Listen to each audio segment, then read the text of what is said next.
inclusivity, conservation, family dynamics, education, and storytelling.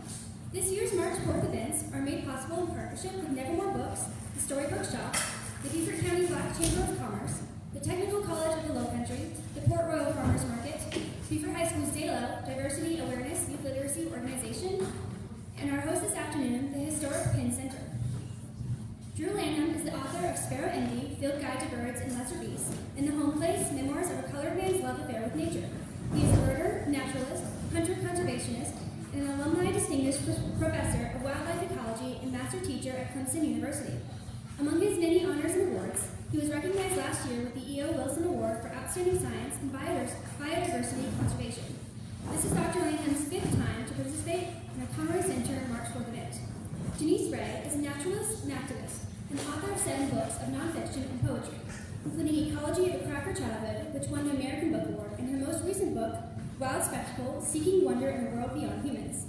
Her work has appeared widely in magazines and journals, and she is the recipient of a Pushcart Prize, the Nautilus Book Award, and numerous other honors. Miss Ray lives on an organic farm near Savannah.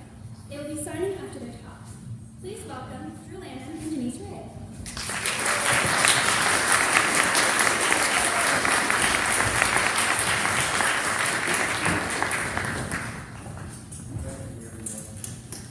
Push the button. There. Can you hear me? Is that cool? All right, just yell. Thank you for the kind welcome and for being here today. Maybe what I like to say is a chimney sweep on the flue of a conversation between two kindred spirits, my dear friend Janisse Ray. And we're just this is gonna be organic. You know, that's a cliche, but Janisse and Raven do run an organic farm. And this place feels organic in ways, so I'm looking forward to the conversation, Janisse. Yeah, thank you, Drew. It also feels holy. You know, I think that Brother King was just right there. You know, just right there. And, yeah, I feel almost like speak up a little bit?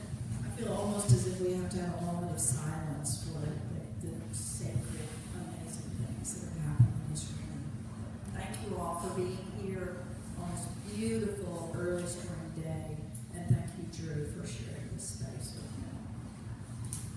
Well, Janisse, I think for us as wild kindred spirits, I would say I first met Janisse after reading the masterpiece Ecology of a Cracker Childhood, which changed this black Southern man's life. That sounds weird, right? But it was my first encounter with someone writing about things I loved in a way that I loved them without shame. And you could hear Janisse's voice through the book. So I went to a writing workshop in Vermont to meet a fellow Southerner.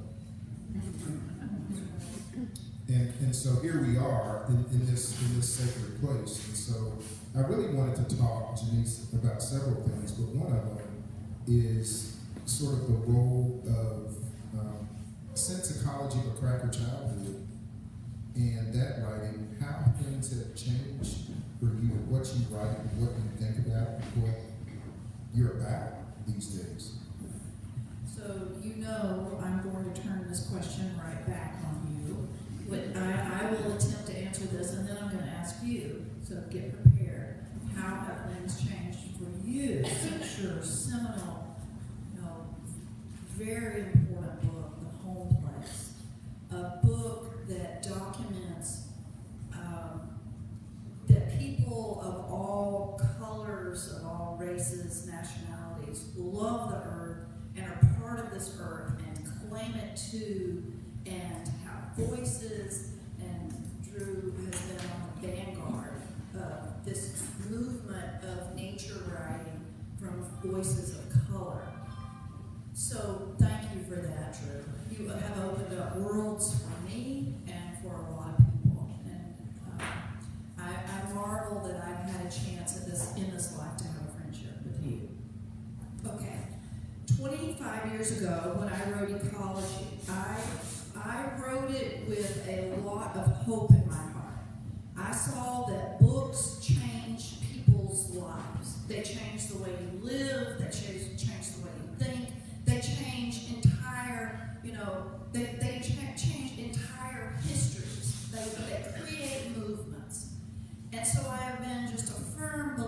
believer in the power of story.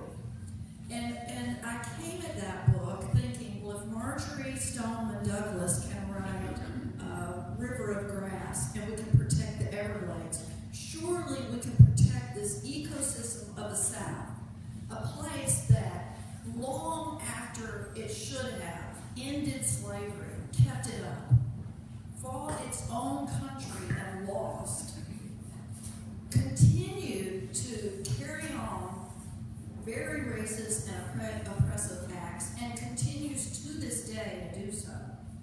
Surely we could say, we could end some of that shame, uplift our people, and save some of the nature that produced us, that made us who we are. So I came at it with a lot of hope. I knew nobody would write a book about a pine tree, but I had this interesting history, raised on a junkyard. My dad was bipolar. We were very poor, and I just thought I would use this childhood to tell this story.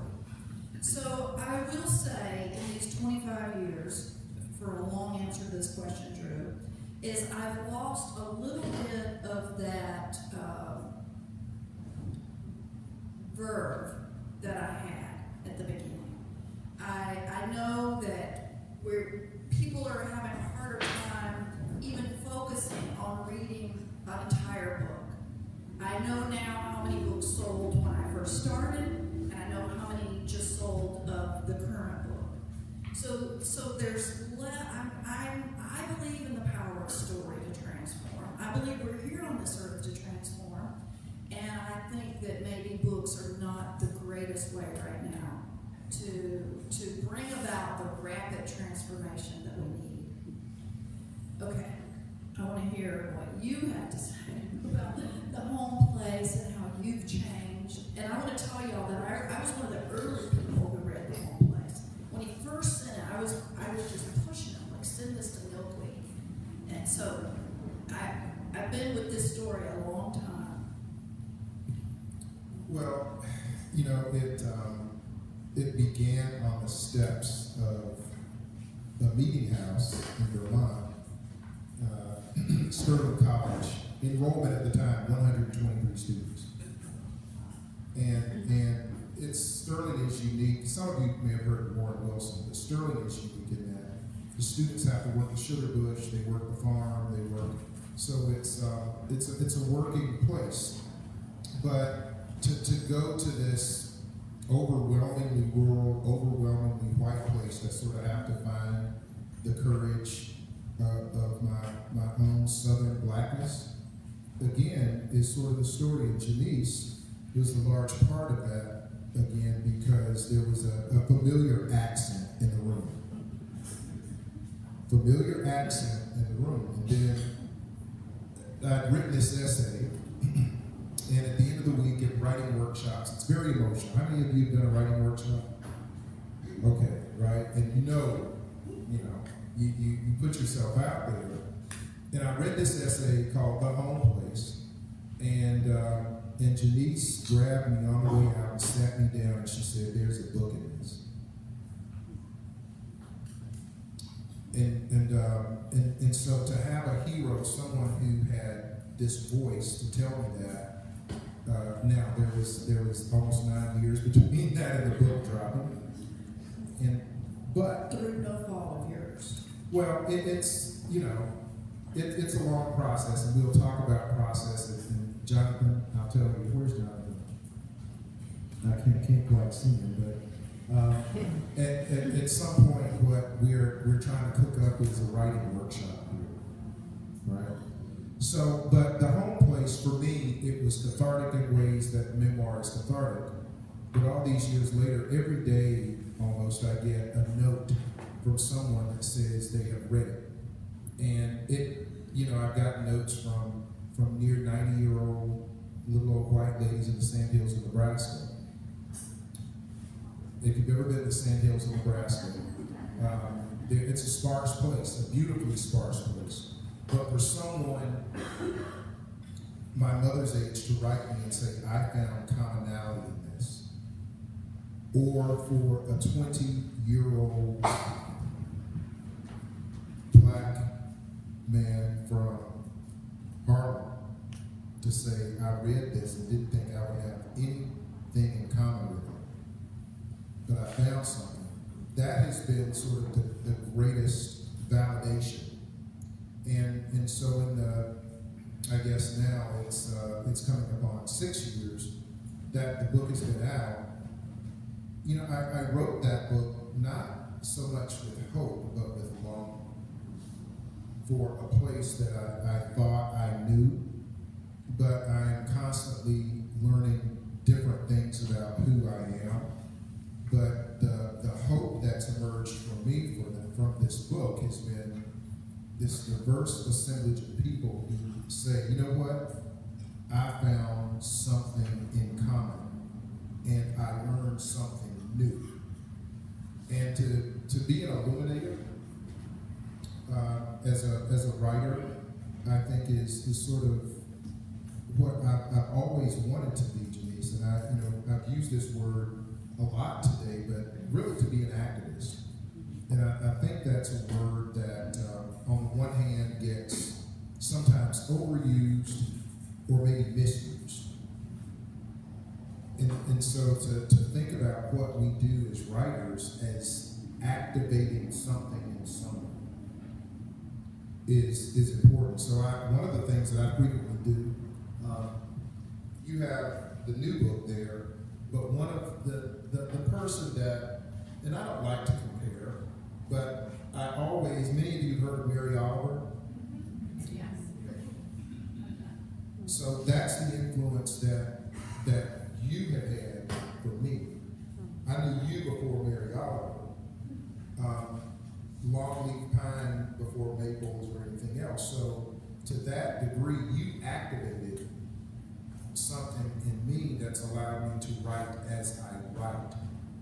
And so I always write to three things: identity, place, and nature. Now, things spring off of that. Identity, blackness; place, primarily southernness; nature, wildness, and birds. And so things spring off of that for me. Drew, you used the word longing, so do you mind just elucidating on that a little bit? So what kind of longing did you have in mind? So you didn't long to go back to a home place. Did you long to give a voice to sort of these voiceless things from your child? I'm just trying to figure out what this longing is. You know, and also, say that again. I identify as a nature writer. So when we first began writing, there was this huge movement of Western nature writers. You know, you had Ed Abbey and then Rick Bass and Terry Tempest Williams, but you really didn't have those voices coming out of the South. We had Bartram had come through and then written his travels, and Muir had come through before going out west and wrote 1,000-mile trip to the Gulf. Is that what that's called? But then there was this huge gap of a century, and so Drew and I and people like us picked up and began to tell the stories of place and wildness in the South, which had not really been told. You know, you have to count Marjorie Canaan Rawlings with the Yearling, you know, at Cross Creek. She was a nature writer, so there were a few. But, okay, so out of that paucity of stories of place and nature in the South, where was your longing? You know, again, it's an identity thing, right? And I think part of being a Southerner is to be misunderstood in many ways, and to be. So let me back up here a minute. You know, a lot of times people will say, "Drew, can you come talk to our urban organization about thus and so? Could you come talk?" And I'll say, "You know, I'm not urban. You know, I'm Southern, right?" And I'll say, I'm going to talk about those things. And initially, some people would back off of that, right? And one of things that I long for is, and maybe selfishly, is respect, right? And I'm not speaking of personal respect per se, but for who it is that I am, that we are in so many ways. So kind of collective. As a collective, to paint a different story. I remember my sister, Julia, went to school up in Antioch, Ohio, in Yellow Springs, Ohio. And she would come home, and at the time I was just dreaming of college, but she'd come home and she'd be upset because she'd tell our parents, they think we don't have indoor toilets down here. And, and that stuck with me. So part of the longing is to have respect for place, for who it is, not just that I am, that we are, and we have the capacity to be. So in that longing, I suppose, is some component of hope, but also a longing that people would know wildness in the ways that you could know wildness. And so that longing continues to want people to know. And so I feel like I can be a conduit. And so I would ask you, Janisse, is, you talked a little bit to this, but you wrote with hope. What do you write with now? What's the motivation for now? Oh, gosh. Oh, that is such a sad question, because it's one, I'm serious, it's just one that I grapple with all the time, because I've sort of come to the end of my hope. Like the rope of hope has run out, and I'm out there dangling someplace. I say all the time that we don't need hope to do what needs to be done, what's just and necessary and sustainable and right. And actually, I in the Seed Underground, I wrote all about this, Drew, which is like the real motivation for saving the world, saving ourselves, saving what we love is love. And so this goes back. My husband and I adopted a little girl. She's now 18 and doing great, but we adopted a girl 10 years ago who was attachment disorder.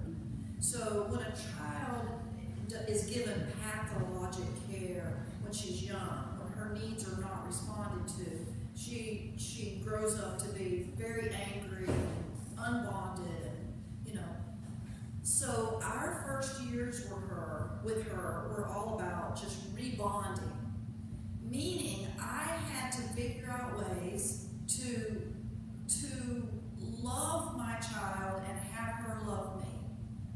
And I think the exact same thing is happening with all of us, that we have been so separated from our mother, who is Mother Nature, for so many centuries even, that we can cut down a lonely forest, a forest near extinction, without a wink, without a second thought.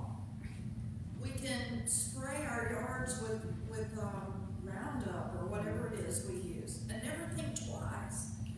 I think it's because we're not attached. And so, Drew, I'm going to get back around to the answer. I think that our job as humans right now, especially Southerners, Drew, is to figure out ways to fall in love with our places, with our people, with ourselves, but mainly with the natural world around us, because the news is bad. The news of the climate catastrophe is really bad. It's coming at us very fast.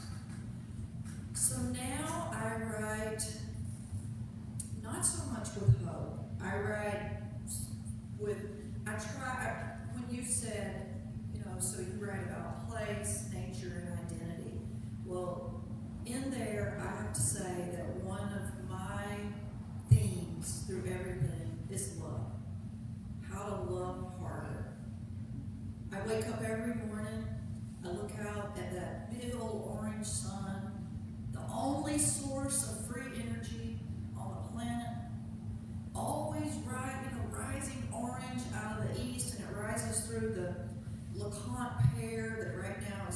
white blossoms. There's a there's last evening flocks of robins in it and around it. A great crested flycatcher calling. And that fills me with love again. So that really is the only answer that I have.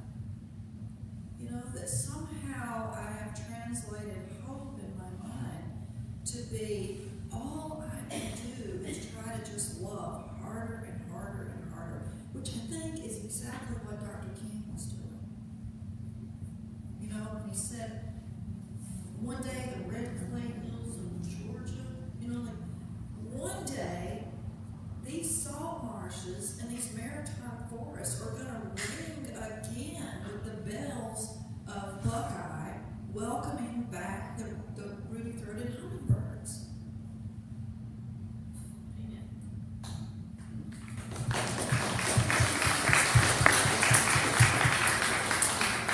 going to have a shoe, Drew, but I'll be crying in just a minute. But when we walked down to the dock today, and there was one duck, and complete silence, and you could barely see any kind of diversity in the woods.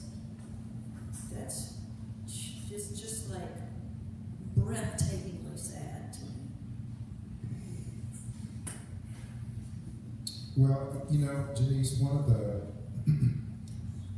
of the questions that we frequently get as nature writers is in the midst of catastrophe, in the midst of in the Southerners, in the midst of bitter history. How do you find joy? I mean, it's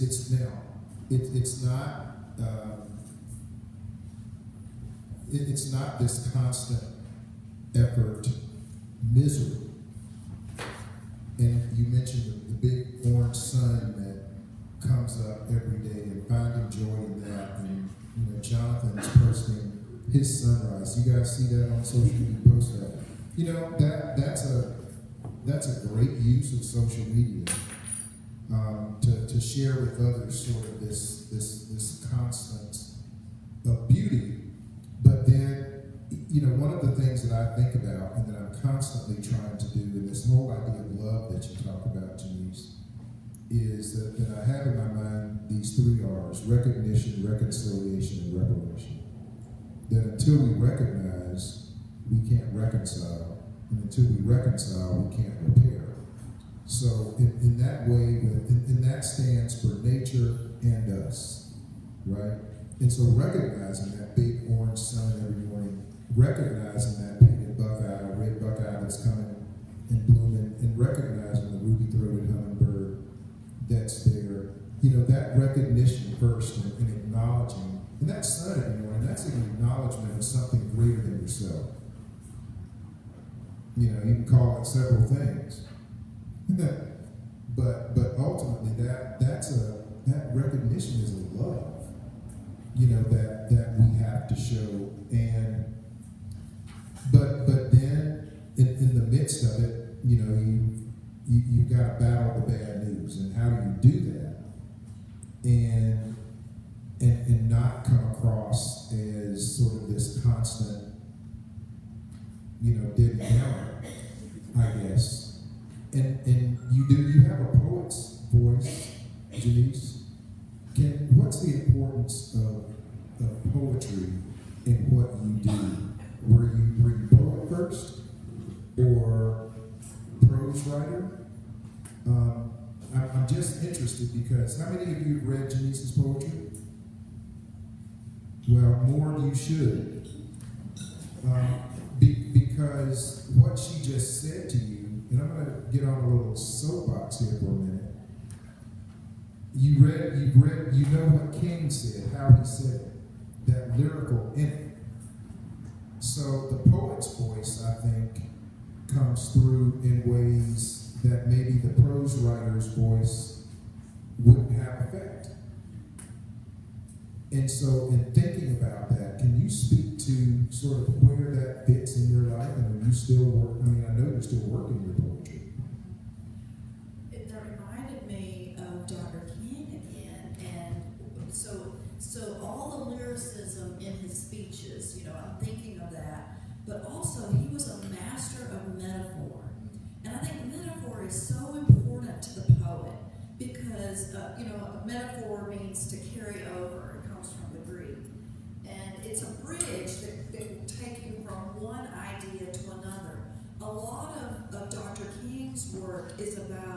light and darkness.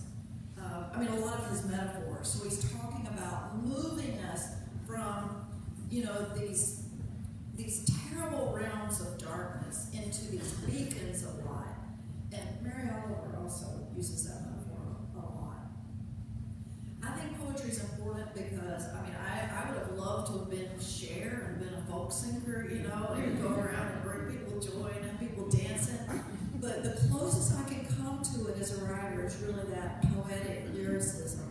And I do it, just true confession, I do it because I feel that facts do not move people. I can sit up here and tell you all the statistics in the world, that the parallel warblers are 10 days ahead of schedule this year because of climate change. That's not going to change you. But if I can do it in a lyrical, poetic, metaphoric, heroic, mythic way, then I get to your heart.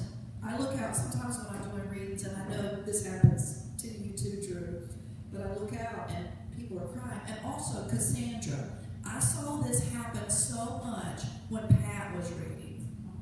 People would be weeping in their seats, and that's because he had the skill and the ability to reach their heart, and that's where change happens. I'm going to challenge your question, Drew. I'm going to say that we are Southerners before we are poets or prose writers. And as Southerners, that we are lyrical and we are storytellers. And that is why King and Pat and you at home sitting and telling family stories at the fireplace, that is our culture.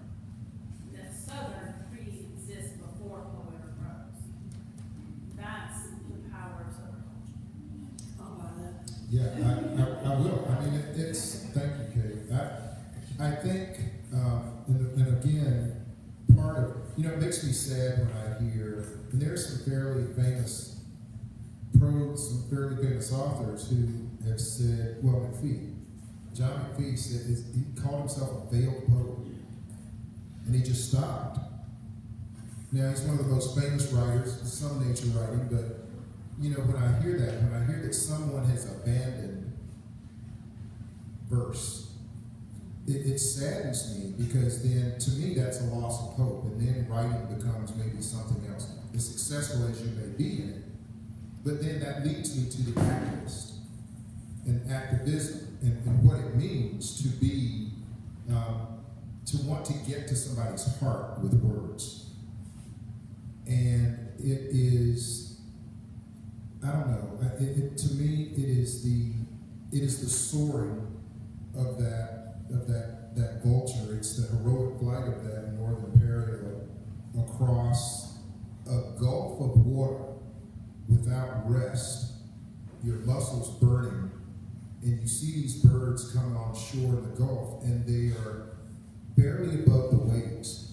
Understand, when you're a warbler and you're flying across the Gulf and you're coming into maybe, let's say, Galveston, some of those birds are taken out of the air by fish. That one bird to me can represent everything metaphorically. Struggle, strife, success, beauty, celebration, and song. And then we get to see it together, or at least hear it, and even envision that word. But like you said, Janisse, that those words, when the climate change document was thudded on some Senate desk at 900 plus pages, it apparently made no difference.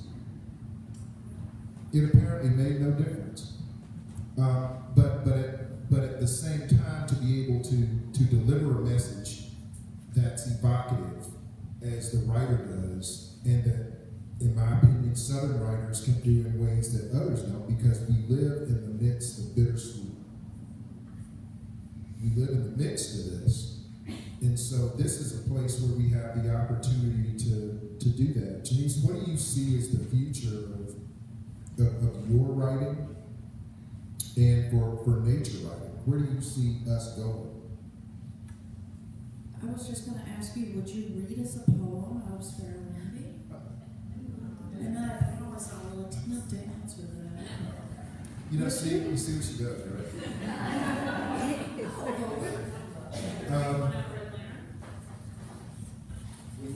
Can we exchange? Will you read one? Do y'all want to hear you? Yes. Okay. Yes. All right. We will get one. Let's see.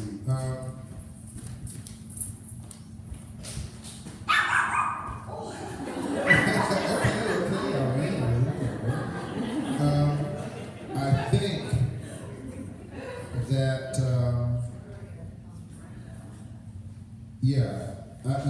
it is I want to read something that maybe, let's see, what is this?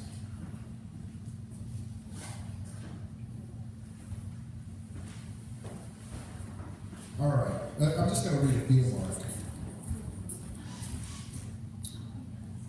This is field mark 73, how to just be. Real world means inside obligations to tend to, widget making, the deadlines, pressing bills, always do. More and more, four walls feels like a trap, a cage with no escape.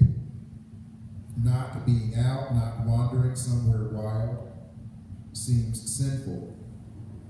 There's something wonderful I'm not witnessing. Some bird or beast flies or creeps by as I stare into someone else's expectational chasm.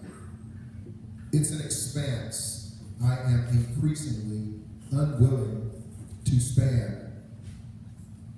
A new sun warms in brilliant hues. The same tiring orb sinks into the abysmal blue. When that coming and going cycles absent my first-hand witness, I'm squandering time. If wildness is a wish, then I'm rubbing the lamp hard for a million more wandering moments.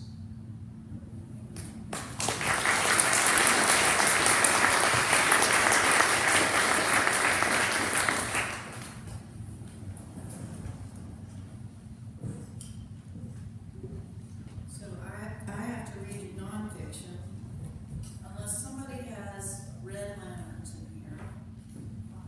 House of Branches. Let me just read you the very last of. I have seen The Warrior as the last essay in this, the last book of essays. And I took a group of kids paddling in Okefenokee Swamp.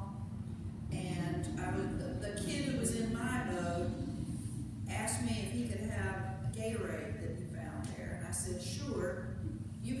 Zach, you can eat or drink anything I have. Not remembering that I had put lamp oil in a Gatorade bottle. Yes. So I was way out in the swamp. And I had to paddle this kid 6 miles back. Then it was just a long day of paddling. One of the most important poses in yoga is a warrior asana, knees bent and arms outstretched, looking forward over the right fingers. It's a pose that requires strength and balance, training for both the physical body and the wisdom body to respond when we're called to action. In this asana, the demons of ego, fear, and jealousy can be slain. The pose is also a bowing down, a recognition of limitations. As my yoga teacher likes to remind me, you need more than a wish. You need burning desire and fierce determination. When I am in this pose, I know that I'm in training, learning to be aware, to not turn a blind eye, to not back down, to not give up. Sometimes the only weapon we have is awareness. Sometimes all we have is a little light that we can shine outward into a big darkness.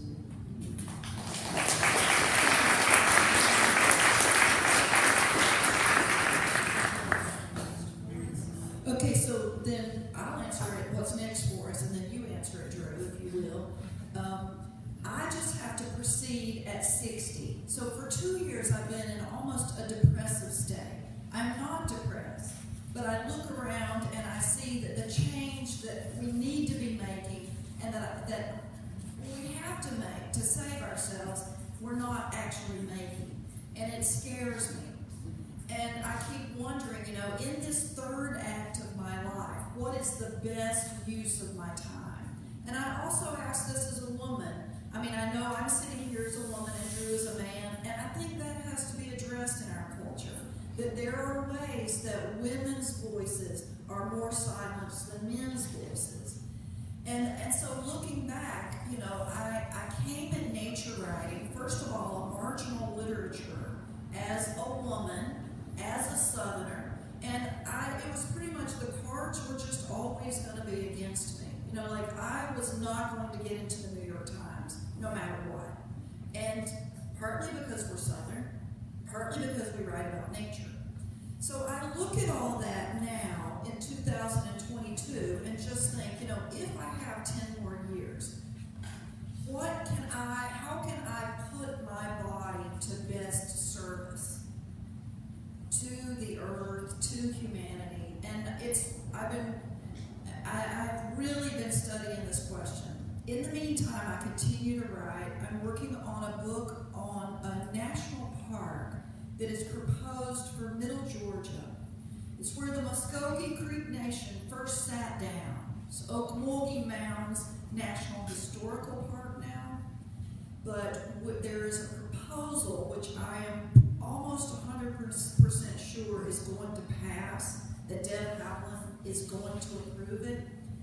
And it will preserve a 50-mile corridor of the Ocmulgee River, and we will have a full-blown national park in the center of Georgia. I'm also working on a book about bogs, which are pine savannas, and a number of others. So I continue my work because it's what I know to do.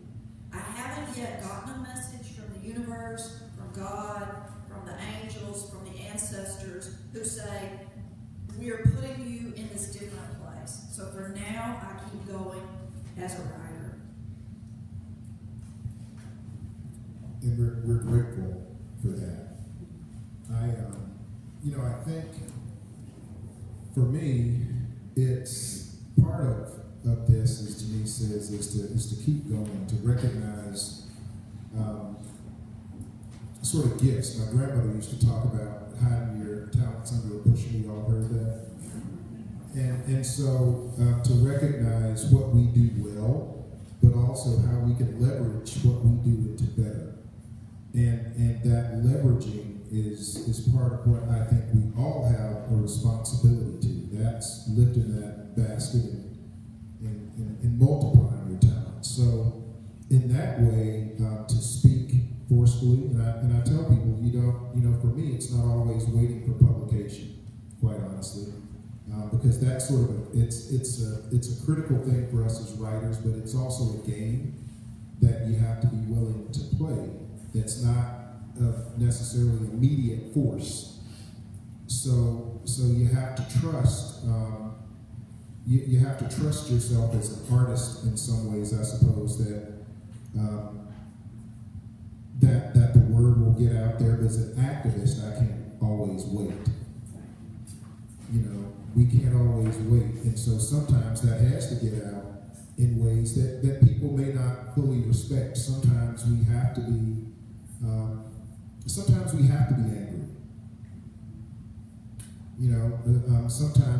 have to be dissatisfied, and learning in part of this survival that we're going to have as a species is understanding how to be uncomfortable in discomfort.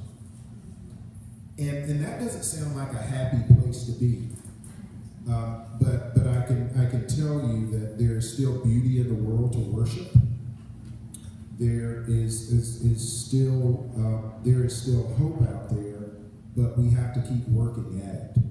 And so I want to keep working with my sister Janisse and all those people who are willing, whatever hue or way that you choose to identify yourself, to make things better. To make things better. And in the ways that we can do that through nurturing nature, but also through nurturing one another, I think is the critical aspect of it all. So I think that's where we go, and it's all a big nature story. We're dealing with a nature story these past 2 years that people won't call a nature story, but that's what it is. So the nature around us and the nature of us is critical to consider, and I'm grateful for Jonathan.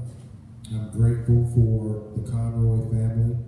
I'm grateful for the ancestors, the Penn Center, this history, that the bitter and the sweet come together in a place that we can all meet here this way. Thank you.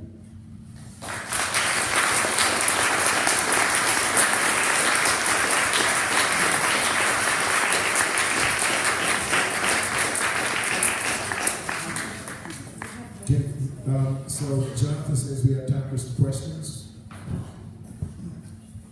I just want to say that I think one of the ways that can help, okay, and getting the word out is through poetry, but we have to get to our educators.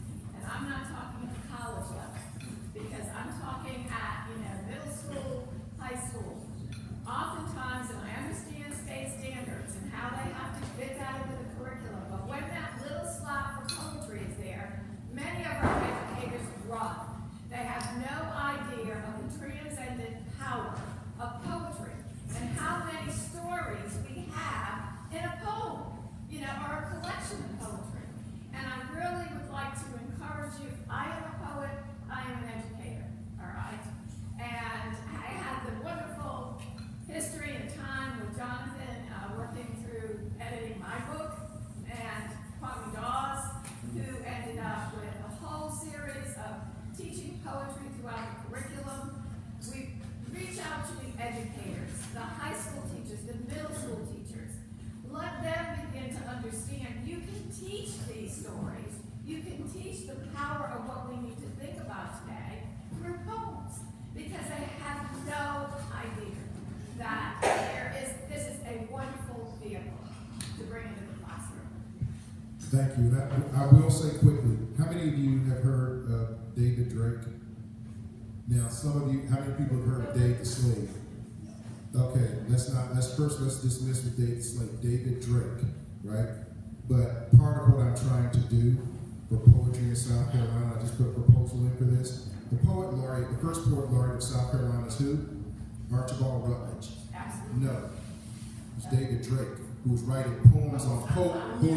poetry on pots in Edgefield, South Carolina, at the risk of his life. That's the first poet laureate of South Carolina. So poetry is powerful. It's in our history. So Absolutely. thank you. We had another question. Yes, ma'am. Yeah, this is really powerful, and I'm wondering, so I've been like a climate justice activist since Hurricane Katrina, and it all kind of sank in.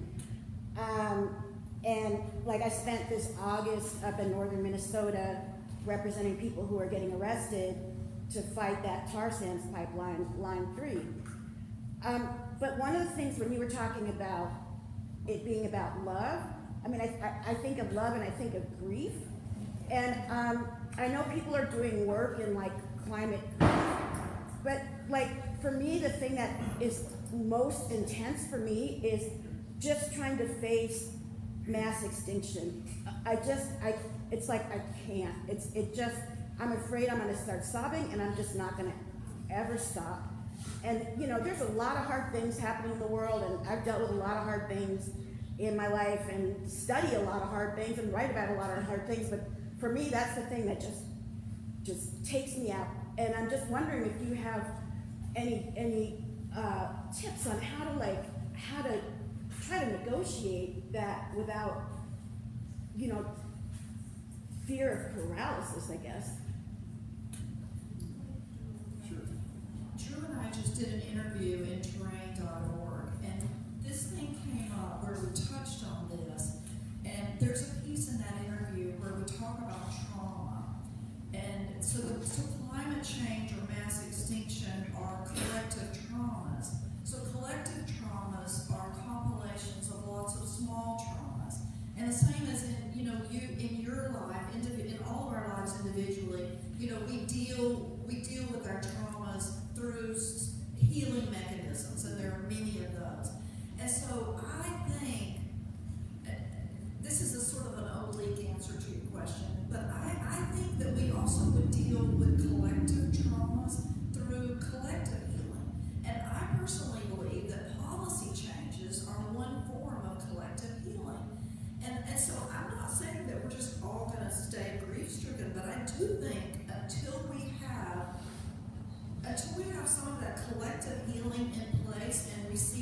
different trajectory, then we really are just gonna have to deal with the grief. Probably individual grief and collective grief. I know that's not wise enough, or, I mean, maybe, Drew, you can add to that. I agree. You know, and again, someone asked the other night on a call about, we were talking about extinction. And it was a writing workshop, it was Allison's workshop. And how do you, because I write a lot about extinct birds, how do you do that? How do how do you write past? And my answer was, sometimes you need to let the heart fall on the floor and break. And because we've let ourselves off the hook a lot. We've let ourselves off the hook. And in that recognition is what Janisse, is what I take that you're saying. Sometimes, part of this learning to be in this grief, it's almost, I equate it to sort of like a jury decision.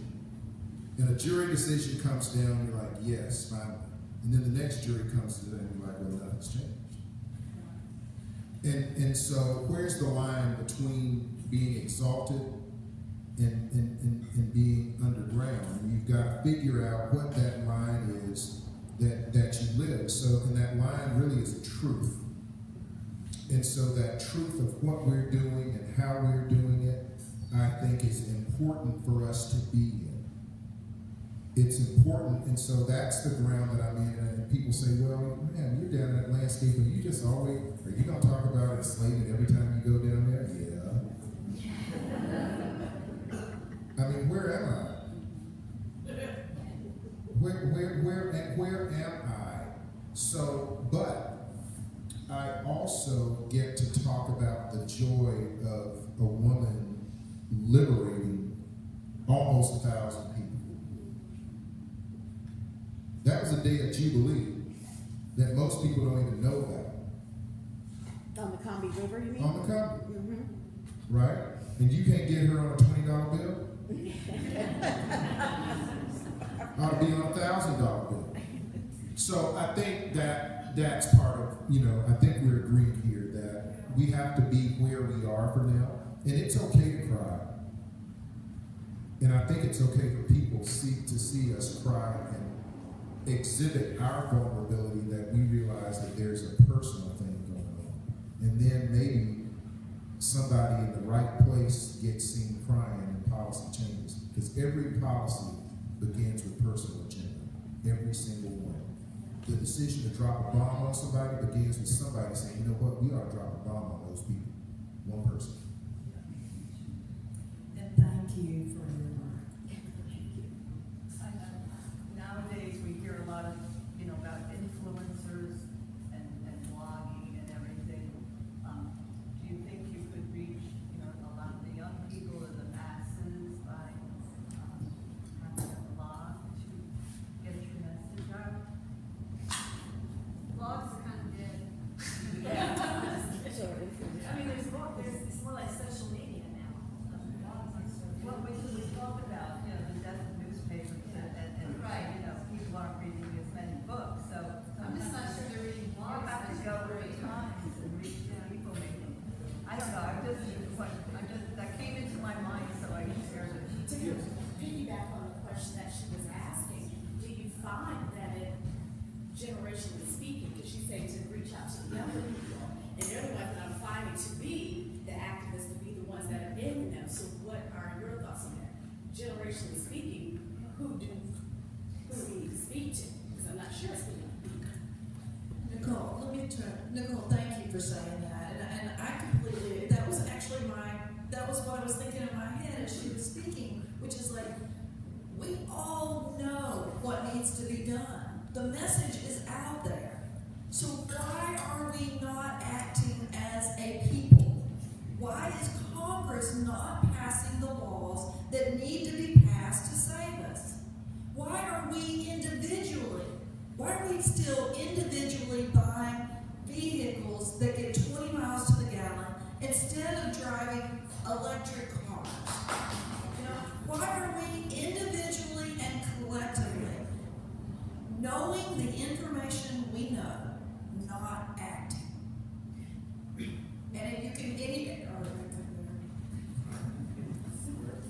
Yes. I'm going to stand and be brave. Thank you. All issues, styrofoam. One you make one little food, we know that Central overnight, please, Debbie, newspaper on styrofoam. Thank you. Thank you. Urgency. Urgency. That's a word that is all around, and we both write with an urgency. And one of the leverages, I'll use the words leverage and pivot a lot. As much as I hated engineering, I found myself figuring out how to bring it back in. So you talk about blogs. Well, one of the things personally, what I discovered, I had a blog for a long time, and you would try to force people to go to it, and be like, oh, well, I gotta open this and open this. So then I went to that old thing that's now Facebook, right? And I said, well, instead, people no longer have to go through a blog portal to get to this place. And so, viewership, I guess, was increased there. Or then on IG, where a picture is allegedly worth 1,000 words or whatever, or Twitter, or the ways that you leverage message. And so it's important to do that. And I've had some of these discussions with other writer friends, and part of the blowback you'll get sort of in the literary community is, well, don't put that out there on social media because then it's considered published and you won't get it accepted somewhere else. So that's a thing, right? And so the question that you have to ask is, what is the intent of your writing? And we struggle with this, and so is there an immediacy to it? Do you want it read by, I don't know, however many people might read it on social media, or do you want it elsewhere? And so those are the questions that the writer has to sort of wrestle with, I think, and that we as creators have to say, okay, where's the access? Because these are both questions of access. These are questions of who gets to see what we do and who are we writing to. And I'm always amazed in workshop with writers who are much more accomplished than I will ever be when you say, well, and Terry Tempest wrote an amazing essay that I use as a template, Why I Write. Why I Write. And so the follow-up question is, to whom do you write? And in that, I think we could get at this immediacy. And part of delinearizing writing and, quite frankly, decolonizing writing is to break out of the old paradigms. As Janisse said, as a woman and a Southerner, to have a difficult time just because of who you are, where you're from, and what you're writing about. So to delinearize it, really putting snippets out there. You don't have to put a whole book out there, but to put a snippet out there as a tweet or as an IG means something maybe to those people who might not otherwise buy a book or open a blog. So there are ways to leverage words to larger audiences. But part of that is, we're dealing with I can still consider myself somewhat of a newbie, but this publishing world is different and difficult. And so from a social media standpoint, and your point about poetry, man, poetry is hard to publish. And how do we do that and get to young people? Drew, we have to close up, Sean. So, can you, just a little final words from both of us, is that okay? So I'm so grateful that you're here today on this beautiful day, that we're all here together, and I'm so grateful to see the Penn Center for the first time and being in this room. It feels memorable to me. And also, the reason that we're here, which is, to celebrate the life of Pat Conroy, I want to acknowledge with a quote from Pat that I use in a lot of my classes when I'm teaching sense of place. And I often read this quote. And I also, while I'm saying this, I want to recommend his book, My Reading Life. It's just one of the most beautiful books, beautiful works about books and the power of books to change lives. we think of him as being a novelist, but I actually personally love his essays more than I do his novels, and that is an incredible book if you haven't read it, My Reading Life. To describe our growing up in the low country of South Carolina, I would have to take you to the marsh on a spring day, flush the great blue heron from its silent occupation, scatter marsh hens as we sink to our knees in mud, open you an oyster with a pocket knife and feed it to you from the shell and say, there, that taste, that's the taste of my childhood. I would say, breathe deeply, and you would breathe and remember that smell for the rest of your life.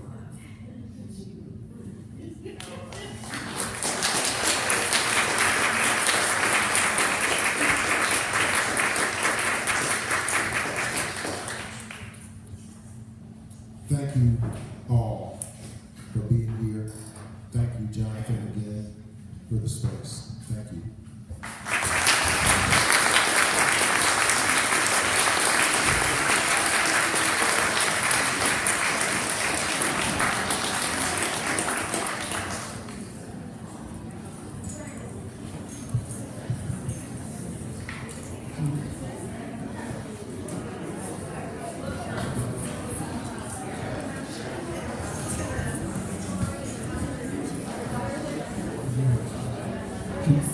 Janisse and Drew will be signing in our bookshop, which is right back here.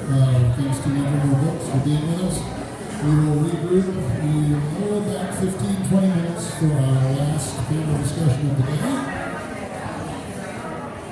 With Ukulele and thoughts and essays to hear from that brand new author. Thank you all.